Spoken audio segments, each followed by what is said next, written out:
జనసేన పార్టీలో రోజు రోజుకి ధిక్కార స్వరాలు పెరిగిపోతున్నాయి. ఒక్కొక్కరుగా పార్టీ విడి వైఎస్ జగన్మోహన్ రెడ్డి పక్షం చేరే పరిస్థితి కనబడుతుంది. అయితే దీనిపై సంబంధించి పవన్ కళ్యాణ్‌తో పూర్తిగా ఏ విధమైన ఆలోచన విధానంతో ముందుకెళ్తున్న అంశాన్ని నాగబాబు స్పష్టం చేసింది. జనసేన పార్టీ ధిక్కార స్వరాలపై పార్టీ నిర్దిష్టమైన నిర్ణయంతో ముందుకు సాగే అవకాశం కనబడుతుంది. అసలు జనసేన పార్టీ ఆలోచన విధానం ఏంటంటే జనసేన పార్టీ నాయకులు కులా భాగవతున్నారు. ఆయన మరింత సమయం అసలు జనసేన పార్టీలో టికెట్లు రాని వాళ్ళందరూ కూడా వేరే పార్టీ చూస్తున్నారు, వేరే విధంగా ఆలోచన చేస్తున్నారు, కొంతమంది నిరాహార దీక్షలు చూస్తున్నారు.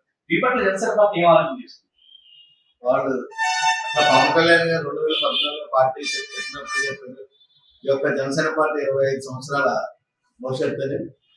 ఇప్పుడు పవన్ కళ్యాణ్ గారు ఆశయం నుంచి, పవన్ కళ్యాణ్ గారు విధానాలు నచ్చేవాడు ఎవరు కూడా పవన్ కళ్యాణ్ తప్పదు. వీళ్ళంతా కేవలం వారి యొక్క స్వలాభం కోసం, వారి యొక్క వ్యక్తిగత విషయాల మీద వచ్చిన వాళ్ళే పవన్ కళ్యాణ్ గారు తగ్గిన వాళ్ళు అంటారు. పవన్ కళ్యాణ్ గారు 2019లో 139 సీట్లు ప్రకటించి 130 సీట్లు ప్రకటిస్తే ఒక చోట గెలిచి పవన్ కళ్యాణ్ గారిని 2 చోట్లకు ఓడిపోయింది. అలాంటి పరిస్థితుల్లో పవన్ కళ్యాణ్ గారు జన సైనికులు కానీ, పార్టీని కానీ ఒక విధంగా నమ్ముకుని ఒకేసారి అంత పరాభవం చెందులకి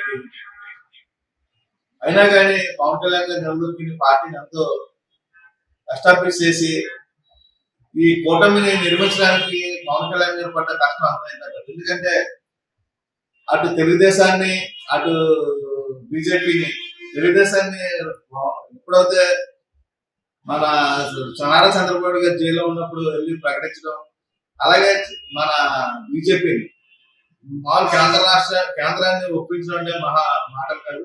అలాంటి కేంద్రాన్ని కూడా ఒప్పించి కేవలం మనం ఎన్నైతే గెలవగలం, మనం ఖచ్చితంగా గెలిచే సీట్లు తీసుకుని ఆయన పార్టీ నిలబడడం కోసం ఆయన చెప్పారు, వ్యూహాన్ని నాకు వదలండి, ప్రమాదార్థం నేను చూసుకుంటాను. ఆ విధంగానే నడుస్తున్నారు. ఆయన పార్టీలో నడిచిపోయి ఎవరైనా సరే పవన్ కళ్యాణ్ అభిమానైనా పవన్ జనసేన నాయకులు. ఇప్పుడు పొత్తులు పూర్తిగా పార్టీ నాకు అన్యాయం చేసింది, కోట్లాది రూపాయల ప్రజల ధనాన్ని ఖర్చు పెట్టడానికి ఈ టైంలో నాకు టికెట్ ఇవ్వకుండా ఎవరో స్థానికులకు టికెట్ ఇస్తున్నారంటే నిరాదరించింది. ఇది పార్టీ యొక్క విధానాన్ని కించపరిచే విధంగా ఉంటే పార్టీ బహిరంగంగా విమర్శలు పాలు చేసే అవకాశం ఉంటుంది. అధికారంగా పార్టీ పరంగా ఏ చర్యలు తీసుకుంటారు? ఇప్పుడు కొత్తలో భాగంగా అప్పుడు తెలుగుదేశం కానివ్వండి, బీజేపీ కానివ్వండి, జనసేన కానివ్వండి ఇప్పుడు త్యాగాలు చేయవలసి వస్తుంది. అలాంటి త్యాగాల్లో పవన్ కళ్యాణ్ సోదరైన నాగబాబు గారికి టికెట్ లేదు. ఇప్పుడు ఇక్కడ రీసెంట్ గా తీసుకుంటే రఘురామ కృష్ణరాజు గారికి టికెట్ లేదు. అంటే అలాంటి పెద్ద పెద్ద వాళ్ళకి లేనప్పుడు మనమంతా మన స్థాయిని బట్టి మనం ఆలోచించుకోవాలి. మీరు నిజంగా పవన్ కళ్యాణ్ గారిని నమ్మినట్టయితే పవన్ కళ్యాణ్ గారికి ఎవరికి అన్యాయం చేయరు. ఖచ్చితంగా పవన్ కళ్యాణ్ గారు వారికి తగు ప్రాధాన్యత ఇస్తారు. భవిష్యత్తులో పవన్ కళ్యాణ్ 21 స్థానాల్లో అసలు పార్టీ అంటే గెలుపు అవకాశం ఏ విధంగా? ఖచ్చితంగా గెలిచే సీట్లు తీసుకున్నారైనా ఖచ్చితంగా 21 చోట్ల కూడా జనసేన పార్టీ గెలుస్తుంది. ఎవరైతే మీ పార్టీ టికెట్ ద్వారా అందరినీ కూడా వైసీపీ అందరినీ ఆహ్వానిస్తుంది.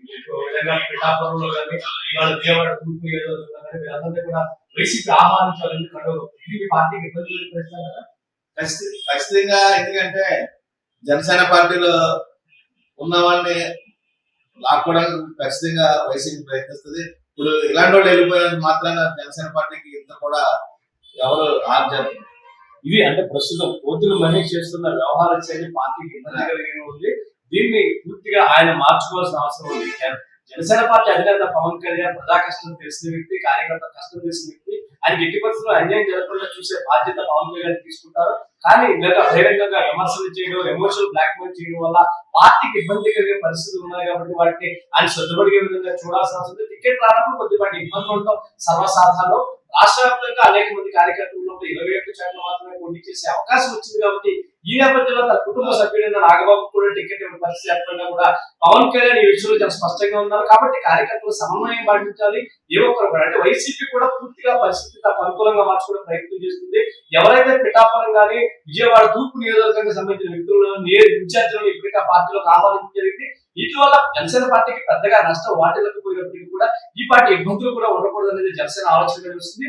ఇప్పటి నుంచి దీనికి సంబంధించి కార్యకర్త క్షేత్రస్థాయిలో పూర్తి స్థాయి ఆలోచన చేసి జనసేన పార్టీలో ఇబ్బందులు ఉన్న కార్యకర్తలందరూ ఈ సమస్యలను కూడా జనసేన పార్టీ అధినేత పవన్ కళ్యాణ్ దృష్టికి తీసుకెళ్లేందుకు ప్రయత్నం జరుగుతుంది. రేపు రాబోయే 30 తేదీ నుంచి పిఠాపురంలోనే పవన్ కళ్యాణ్ మకాం ఉండే అవకాశం ఉంది కాబట్టి అక్కడికి ఆయన నివేదిక అందించేందుకు రాష్ట్ర వ్యాప్తంగా ప్రతి కార్యకర్త అంటే ప్రజాప్రతినిధులు ఎవరైతే పోటీ చేస్తున్నారో వాళ్ళకి సమాచారంతో పాటు ఇబ్బందులు పడుతున్న వారికి సమాచారాన్ని కూడా ఉభయ గోదావరి జిల్లాలతో పాటు కృష్ణా జిల్లా, గుంటూరు జిల్లా నుంచి ప్రత్యేక నివేదిక తయారు చేసి ఆయనకు సమర్పించేందుకు ఆలోచన చేస్తామని ఈ జనసేన పార్టీ నాయకులు చెబుతున్నారు. Hit TV presents like, share, comment. TV వాళ్ళకు కూడా నేను ఒక సర్ప్రైజ్ ఇద్దాం అనుకుంటున్నాను. మీరు మాత్రమే జెస్సీ ఎందుకు అయ్యారు? ఇలాంటి అమ్మాయిలకి పిలవడానికి బాగుంటుంది. చందు సాయికి like you and have a జనాలకి ఒక పేరు నచ్చిందంటే దీనికి ఒక ప్రాసెస్ ఉంటుంది. ఎందుకు బాక్స్ డైరెక్ట్కి వెళ్ళిపోదాం. ఏదైనా ఒకటి మర్చిపోయినావా నువ్వు? ఏం మర్చిపోయావు? ఏదో ఆ టైంకి మన సుడి బాగుంటే ఎవరన్నా చూపిస్తే రాయగలం కానీ డోర్ టు డోర్ సేల్స్ చేసేవాళ్ళు. శారీ వస్తుంది, శారీలో వెనకాల కట్టుకుని